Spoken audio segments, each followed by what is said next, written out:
কিন্তু এই যে মেয়ে, তুমি যে 8-10টা ছেলের সাথে জেনা করেছো, তোমার ইজ্জতের কি হবে? তোমার যে সতীত্ব তুমি নষ্ট করেছো। তুমি তো বিয়ের পর কোনো ঘরে গেলে সে হাজবেন্ডও বুঝতে পারবে তুমি আর সতী সাথী নও। তখন তোমার কি হবে? আর এটা যে এত ভয়াবহ মহামারী আকার ধারণ করেছে না, অনেক ক্ষেত্রে দেখা যায় স্বামী অফিসে যাওয়ার সাথে সাথেই বয়ফ্রেন্ড বাসায় হাজির। এই যে বাক্সে বাক্সে বন্দি জীবন বললাম, বাক্সে বাক্সে বন্দি ফ্ল্যাটের ভিতরে তো ঢুকলে আর বোঝা যায় না ভিতরে কি হচ্ছে। কত ফ্ল্যাটে যে জেনা হয় এখন এই শহরে আল্লাহ ভালো জানে। এই ফ্ল্যাটের প্রত্যেকটা ইঞ্চি ইঞ্চি মাটি আল্লাহর কাছে সাক্ষী দিবে। যেখানে যে মাটিতে বসে অবিবাহিত যুবক যুবতী জেনা করেছে আর বিবাহিত যুবক যুবতীরা এবং এই স্বামী স্ত্রীরা জেনা করেছে, এর ইঞ্চি ইঞ্চি মাটি আল্লাহর কাছে কথা বলবে। এর ইঞ্চি ইঞ্চি মাটি আল্লাহর সামনে কথা বলবে। ইয়াউমাইযিন তুহাদ্দিসু আখবারাহা, সেদিন তুহাদ্দিসু আখবারাহা, জমিন তার খবর বলবে আল্লাহর কাছে। জমিনের কোথায় কোন পাপ হয়েছে সব বলে দিবে। এই জমিনে এখানে দাঁড়িয়ে জেনা করেছে, ওইখানে দাঁড়িয়ে মদ খেয়েছে, ওইখানে কাউকে খুন করেছে, জমিন বলে দিবে। একটা কথা এখানে মাঝখানে বলে দেই, যারা অবিবাহিত যুবক যুবতী আছো, এই লেকচার তোমরা যারা শুনছো, তোমাদের মধ্যে কেউ যদি জেনা করে থাকো, অবিবাহিতর কথা বলছি, তোমাদের কাঁধের মধ্যে এখন 100 বেত্রাঘাতের শাস্তি ঝুলে আছে। সূরা নূরের 1 থেকে 3 নম্বর আয়াত পড়ে দেখবে, অবিবাহিত যুবক যুবতী যদি জেনা করে তাদের শাস্তি হচ্ছে 100 বেত্রাঘাত, তাও জনসমক্ষে, এবং এক বছরের জন্য নির্বাসন। এই বিধানগুলো যদি পৃথিবীর কোনো দেশেও না থাকে, আসমানে আছে। মরার সাথে সাথেই এই বিধান কার্যকর হবে ইনশাআল্লাহ। বাঁচার মধ্যে কি একটাই উপায় আছে। এই লেকচার কানে চলে গেছে, অনতিবিলম্বে অজু করবে। অজু করে খালেসভাবে রাতের শেষ রাতে জায়নামাজ বিছাবে। জায়নামাজ বিছিয়ে আল্লাহর সামনে দাঁড়িয়ে 2 রাকাত নামাজ পড়বে। পড়ে নিজের পাপের কথা স্মরণ করে চোখ দিয়ে দরদর করে পানি ফেলে দিবে। আল্লাহকে সেজদায় গিয়ে বলবে, আল্লাহ আমি জেনা করেছি, আমাকে মাফ করে দাও। আমার এই পাপের কথা কেউ জানে না, তুমি জানো, মাফ করে দাও। এই মাফ নেওয়ার পরে আবার ওই যার সাথে করেছেন ওর সাথে আবার লিঙ্ক আপ করার চেষ্টা করেন না। আসো আমরা জেনা করেছিলাম, আসো বিয়ে করে নেই, এটা সলিউশন না। জেনা করেছেন, আগে তওবা করে ফিরে আসতে হবে, তারপরে পুরো জীবন ইসলামিক লাইফ লিড করতে হবে। আল্লাহ যদি দেখেন যে হ্যাঁ আপনি ঠিকঠাক তওবা করে আল্লাহর পথে চলছেন, আল্লাহ তখন আপনাকে নেককার স্ত্রী দিবে ইনশাআল্লাহ। এই একমাত্র রাস্তা যুবকদের জন্য এবং যুবতীদের জন্যও। যুবকরা না হলে পার পেয়ে যেতে পারে, কারণ একটা কথা সমাজে প্রচলিত আছে না, যে ছেলে মানুষের ইজ্জত তো সহজে যায় না, গোপন হয়ে গেছে, কেউ জানে না, আল্লাহ মাফ করে দিয়েছেন, সে হয়তো পার পেয়ে গেল। কিন্তু এই যে মেয়ে, তুমি যে 8-10টা ছেলের সাথে জেনা করেছো, তোমার ইজ্জতের কি হবে? তোমার যে সতীত্ব তুমি নষ্ট করেছো। তুমি তো বিয়ের পর কোনো ঘরে গেলে সে হাজবেন্ডও বুঝতে পারবে তুমি আর সতী সাথী নও। তখন তোমার কি হবে? বিবাহিত যারা আছে, এই যে দেবর আর ভাবি, এই যে শালি আর দুলা ভাই, মধুর সম্পর্ক না এগুলা? দাঁড়াও, এগুলো মধুর সম্পর্ক। দেখা যায় সুবহানাল্লাহ, এই যে আমার এখানে ফোন আছে না, আমাদের অফিসিয়াল পেজ আছে, অফিসিয়াল পেজে যত প্রশ্ন আসে দেখি ম্যাক্সিমাম জেনা কেন্দ্রিক, ব্যভিচার কেন্দ্রিক, পরকীয়া কেন্দ্রিক। একজন প্রশ্ন করেছে যে দোলা ভাইয়ের চরিত্র এত খারাপ ছিল, আর ওই মেয়ের বয়স তখন কম ছিল, 13 বছর বয়স। 13 বছর বয়সের মেয়ের দিকে সে চোখ দিয়েছে। যাকে বিয়ে করেছে তার সাথে তো সম্পর্ক আছেই, যাকে বিয়ে করেছে ওর সাথে তো সম্পর্ক আছেই। তারপরে আপনার শালীর সাথে সম্পর্ক। এখন শালীর সাথে তার 2 বছর ধরে সম্পর্ক করার পর সেগুলোর ভিডিও ধারণ করে তাকে ব্ল্যাকমেইল করছে যে যদি আমার সাথে খারাপ কাজে সে রাজি না হয় তাহলে এই ভিডিওগুলো ভাইরাল করে ফেল। এই যে অনলাইনের যুগ, এখন তো মানুষ নিশ্চিন্তে মানুষ যে একটা প্রাইভেট লাইফ লিড করবে সেটাও করতে পারে না। প্রাইভেট লাইফের সব কিছু রেকর্ডেড হয়ে যায় এখন, হয় না? তো এটা একটা ফিতনা, মহাফিতনা। এখন সে রেকর্ড করেছে, এইভাবে ব্ল্যাকমেইল করে এই শালীর সতীত্ব নষ্ট করলো। 1 বছর 2 বছর না, 3 বছর ধরে। এখন এই মেয়ে প্রশ্ন করছে পেজের মধ্যে যে এখন তার মানসিক অবস্থা এতই খারাপ, সে জিজ্ঞাসা করছে আমি যদি আত্মহত্যা করি তাহলে আমার পাপ হবে কিনা। এই মেয়েটা যদি আপনার বোন হতো কি করতে না? আল্লাহ না করুক, এই মেয়ে যদি কারো মেয়ে হতো তাহলে কি করতেন আপনি? আপনার কাছের কেউ হলে আপনি কি করতেন? এখানে ওই শাস্তিটা না বলে সামনে যেতে পারছি না।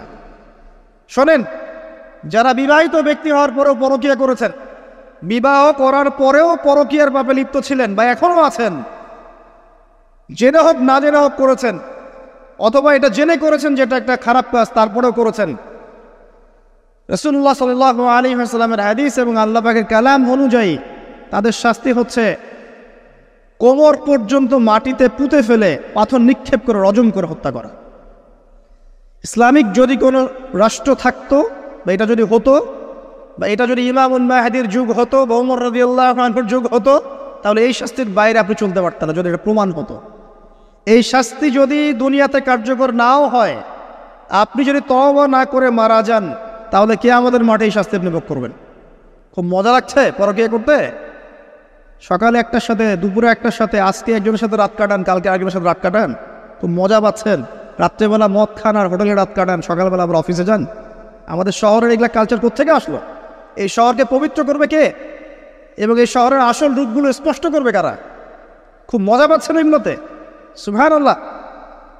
একটা বিষয় বুঝাই, ইসলামে কেসাস আছে, কেসাস। মনে করেন আমাকে কেউ হত্যা করেছে, আপনি তাকে হত্যা করতে পারবেন। মনে করেন আপনি কাউকে হত্যা করেছেন, ঠিক আমাদের লজের মতো, কেউ যদি কাউকে হত্যা করে তাকে ফাঁসি দেওয়া হয় না, এরকমই কেউ যদি কাউকে হত্যা করে, ইসলামের বিধান কেসাস করা, মানে হাতের বদলে হাত, চোখের বদলে চোখ, কানের বদলে কান, নাকের বদলে নাক, জানের বদলে জান, যদি প্রমাণ হয়।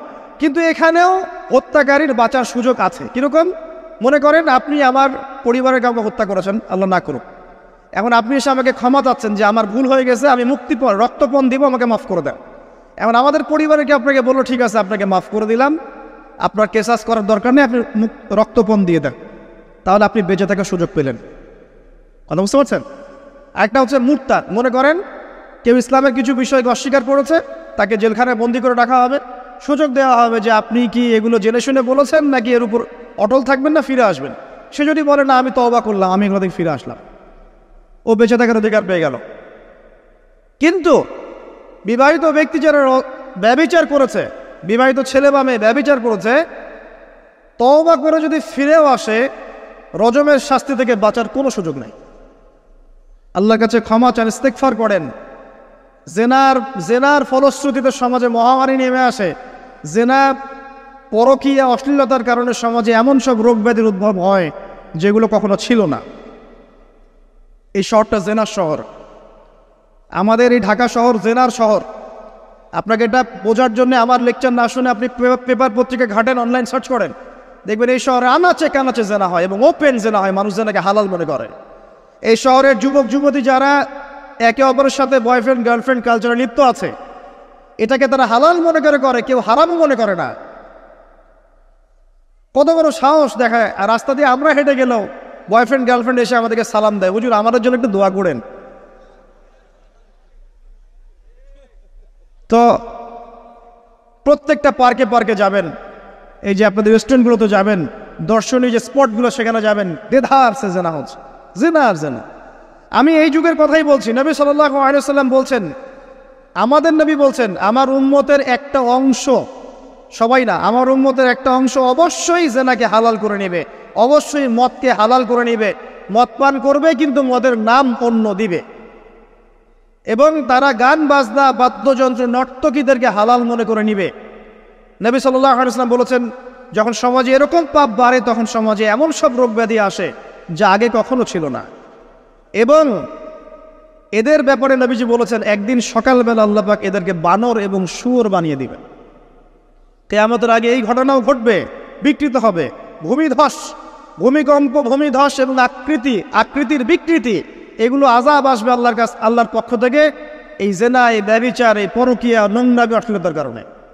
ঘরে ঘরে এগুলা বয়ফ্রেন্ড গার্লফ্রেন্ড কালচার। কেউ মনে করে না যে এগুলো হারাম, কেউ মনে করে না যে আমার এই যে সহপাঠী আমার গায়রে মাহরাম, এই গায়রে মাহরাম শব্দটাই নাই। কাজিন, চাচাতো বোন, মামাতো বোন, খালাতো বোন, এই যে কাজিন, এরা জেনা করছে। কি দেখা বাকি রেখেছে এই যুগে আমরা? এই যুগে আমরা দেখছি যে নিজের মেয়ের সাথে পিতার শারীরিক সম্পর্ক। পেপার পত্রিকা পড়েন, একটু অনলাইন ঘাটেন, দেখেন কোন যুগে আছেন আপনি। সমাজের ন্যায় অন্যায় হক বাতিলের মানদণ্ডই উল্টে যাবে। মানুষ ন্যায়কে অন্যায় মনে করবে, অন্যায়গুলোকে ন্যায় মনে করে নিবে। কোনো মানদণ্ড নাই, কোনো মানদণ্ড নেই। আমাদের শহরের এই অবস্থা, শান্তিতে কিভাবে ঘুমাবেন আপনি? নিশ্চিন্তে থাকবেন কিভাবে? কখন যে আল্লাহর গজব চলে আসে। কোরআনে একটা আয়াত আছে, যখন আল্লাহ পাকের গজব আসবে তখন শুধু জালেমদের উপর খাস করে আসবে না। আলেমদেরকে জিজ্ঞাসা করেন, আলেম ওলামাদেরকে জিজ্ঞাসা করেন, যখন আল্লাহর গজব আসবে জালেমদের উপরে শুধু খাসভাবে আসবে না, সবার উপরে আসবে। তা আমি খুব ভালো মানুষ, ওয়াজ করছি, নসিহত করছি, পার পেয়ে যাবো এমন ভাবার সুযোগই নাই। আপনাকে আপনার সাধ্য মতো অন্যায়ের প্রতিবাদ করার চেষ্টা করতে হবে। লা তা'মুরুন্না বিল মা'রুফ, নবীজি বলছেন অবশ্যই তোমরা সৎ কাজের আদেশ করো। ওয়া লা তানহাউন্না আনিল মুনকার, অবশ্যই অসৎ কাজে নিষেধ করো। আও লা ইউশিকান্নাল্লাহু আন ইয়াবআসা আলাইকুম ইকাবাম মিন, অন্যথায় আমি আশঙ্কা করি তোমাদের উপর আল্লাহর পক্ষ থেকে বিশাল গজব আসবে। সুম্মা তাদউনাহু, এরপর তোমরা সবাই আল্লাহর কাছে দোয়া করবে, আল্লাহ গজব সরিয়ে দাও, সরিয়ে দাও। লা ইউস্তাজাবু দুআকুম, তোমাদের দোয়া কবুল করা হবে না। নবী সাল্লাল্লাহু আলাইহি ওয়াসাল্লাম বলছে মান রাআ মিনকুম মুনকারান, তোমাদের মধ্যে যে কেউ হুএভার হি ইজ, যে কেউ যদি কোনো মুনকার, নোংরা গর্হিত কোনো কাজ দেখে, তাহলে যেন ফাল ইউগাইয়ির বিয়াদিহি, তার সামর্থ্য থাকলে হাত দিয়ে যেন ঠেকায়। সামর্থ্য থাকলে হাত দিয়ে যেন ঠেকায়। যাদেরকে আল্লাহ পাক হাত দিয়ে ঠেকানোর ক্ষমতা দিয়েছেন তাদেরকে আল্লাহ জিজ্ঞাসাবাদ করবেন, কেন ঠেকালে না তুমি? জেনার লাইসেন্স দিলে কেন? মদের লাইসেন্স দিচ্ছ কেন? ঠেকালে না কেন তুমি? অন্যায় কাজকে ঠেকালে না কেন? যদি তুমি না পারো, ওয়াইল্লাম ইয়াস্তাতি, যদি সে না পারে, তাহলে ফাল ইউগাইয়ির বিলিসানি, তাহলে যেন মুখ দিয়ে সেটা প্রতিবাদ করে। এই যে মুখ দিয়ে প্রতিবাদ করার ক্ষমতা আলেম ওলামার আছে, যাদের হাতের ক্ষমতা নেই, মুখের ক্ষমতা আছে। সেটাও যদি না পারো, ওয়াইল্লাম ইয়াস্তাতি, সেটাতেও যদি সে সক্ষম না হয়, ফাবিকলবি, তাহলে যেন অন্তর দিয়ে ঘৃণাটা পর্যন্ত করে। ওয়াবিযালিকা আদআফুল ঈমান, এটা হচ্ছে ঈমানের সবচেয়ে নিকৃষ্ট একটা অবস্থা, সর্বনিম্ন অবস্থা। এর নিচে ঈমানের কোনো অবস্থাই নাই। তার মানে অন্যায় দেখে আমাদের যাদের মনে কোনো ফিলিংসই কাজ করছে না, তার মানে আমাদের ঈমান নাই আসলে। সহজ কথা, ঈমানের সেই তেজ নাই আমাদের মধ্যে। আসুন, একটা ব্যাখ্যা এটাও হতে পারে সমাজে ন্যায় অন্যায় হক বাতিলের মানদণ্ড উল্টে যাবে। একটা জায়গায় যাচ্ছি, তার আগে একটা কথা বলতে ভুলে গিয়েছিলাম। এখন